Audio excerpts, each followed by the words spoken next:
سورہ توبہ مدنی صورت ہے اور اس میں 129 آیاتیں اور 16 رکوع ہیں۔ یہ صورت پیارے نبی حضرت محمد مصطفیٰ صلی اللہ علیہ وآلہ وسلم کی حیات طیبہ کے آخری دور میں نازل ہوئی ہے۔ اپنے مضامین کے اعتبار سے یہ پچھلی صورت یعنی سورہ انفال کا تکملہ ہے۔ غالباً اسی لیے عام صورتوں کے برخلاف اس صورت کے شروع میں بسم اللہ الرحمن الرحیم نہ نازل ہوئی نہ لکھی گئی، اور اس کی تلاوت کا بھی قاعدہ یہ ہے کہ جو شخص پیچھے سورہ انفال سے تلاوت کرتا چلا آ رہا ہو اسے یہاں بسم اللہ نہیں پڑھنی چاہیے۔ البتہ اگر کوئی شخص اسی صورت سے تلاوت شروع کر رہا ہو تو اس کو بسم اللہ پڑھنی چاہیے، اور بعض لوگوں نے اس صورت کے شروع میں بسم اللہ کے بجائے کچھ اور جملے پڑھنے کے لیے بنا رکھے ہیں، وہ یقیناً بے بنیاد ہیں۔ اوپر جو طریقہ لکھا گیا ہے وہی سلف صالحین کا طریقہ رہا ہے۔ سورہ توبہ فتح مکہ کے بعد نازل ہوئی تھی۔ عرب کے بہت سے قبائل اس انتظار میں تھے کہ حضرت محمد مصطفیٰ صلی اللہ علیہ وآلہ وسلم کے ساتھ کفار قریش کی جنگ کا انجام کیا ہوتا ہے۔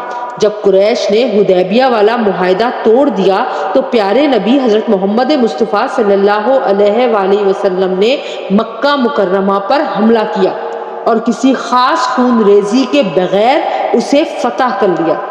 اس موقع پر کفار کی کمر ٹوٹ چکی تھی، البتہ آخری تدبیر کے طور پہ قبیلہ حوازن نے ایک بڑا لشکر مسلمانوں سے مقابلے کے لیے جمع کیا، جس سے حنین کی وادی میں آخری بڑی جنگ ہوئی، اور شروع میں معمولی ہزیمت کے بعد مسلمانوں کو اس میں بھی فتح حاصل ہوئی۔ اس جنگ کے بعد واقعات بھی اس صورت میں بیان ہوئے۔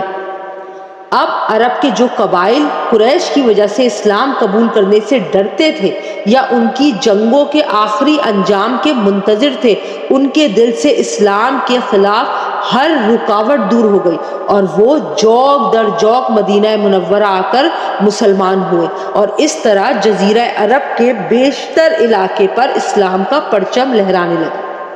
اس موقع پر اللہ تعالیٰ کی طرف سے جزیرہ عرب کو اسلام اور مسلمانوں کا بنیادی مرکز قرار دے دیا گیا۔ اصل منشا تو یہ تھا کہ پورے جزیرہ عرب میں کوئی بھی غیر مسلم مستقل باشندے کی حیثیت میں باقی نہ رہے، جیسا کہ پیارے نبی محمد مصطفیٰ صلی اللہ علیہ وآلہ وسلم نے اس خواہش کا اظہار فرمایا کہ جزیرہ عرب میں 2 دین باقی نہ رہنے پائے، لیکن اس مقصد کو حاصل کرنے کے لیے تدریج کا طریقہ اختیار فرمایا گیا۔ سب سے پہلا ہدف یہ مقرر فرمایا گیا کہ جزیرہ عرب کو بت پرستوں سے خالی کرایا جائے۔ چنانچہ جو بچے کچے بت پرست عرب میں رہ گئے تھے اور جنہوں نے 20 سال سے زیادہ مدت تک مسلمانوں کو وحشیانہ مظالم کا نشانہ بنایا تھا، ان کو اس صورت کے شروع میں مختلف مدتوں کی مہلت دی گئی ہے، جس میں اگر وہ اسلام قبول نہ کریں تو انہیں جزیرہ عرب چھوڑنے ورنہ جنگ کا سامنا کرنے کے احکامات دیے گئے ہیں، اور مسجد حرام کو بت پرستی کی ہر نشانی سے پاک کرنے کا اعلان کیا گیا ہے۔ اس ہدف کے پورا ہونے کے بعد جزیرہ عرب کی مکمل صفائی کا دوسرا مرحلہ یہود و نصارہ کو وہاں سے نکالنے کا تھا۔ پیارے آقا حضرت محمد مصطفیٰ صلی اللہ علیہ وآلہ وسلم کی حیات طیبہ میں یہ مرحلہ مکمل نہیں ہو سکا تھا، لیکن آپ صلی اللہ علیہ وآلہ وسلم نے اس کی وصیت فرما دی تھی، جیسا کہ آیت نمبر 29 کے تحت اس کی وضاحت آگے آنے والی ہے۔ اس سے پہلے روم کے بادشاہ نے مسلمانوں کی بڑھتی ہوئی طاقت کو دیکھ کر ان پر حملہ کرنے کے لیے ایک بڑی فوج جمع کی۔ پیارے نبی حضرت محمد مصطفیٰ صلی اللہ علیہ وآلہ وسلم پیش قدمی کر کے اس کے مقابلے کے لیے تبوک تک تشریف لے گئے۔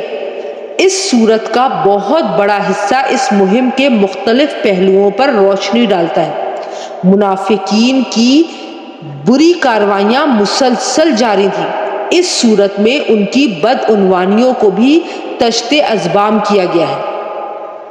اس سورت کو سورہ توبہ بھی کہا جاتا ہے اور سورہ برات بھی۔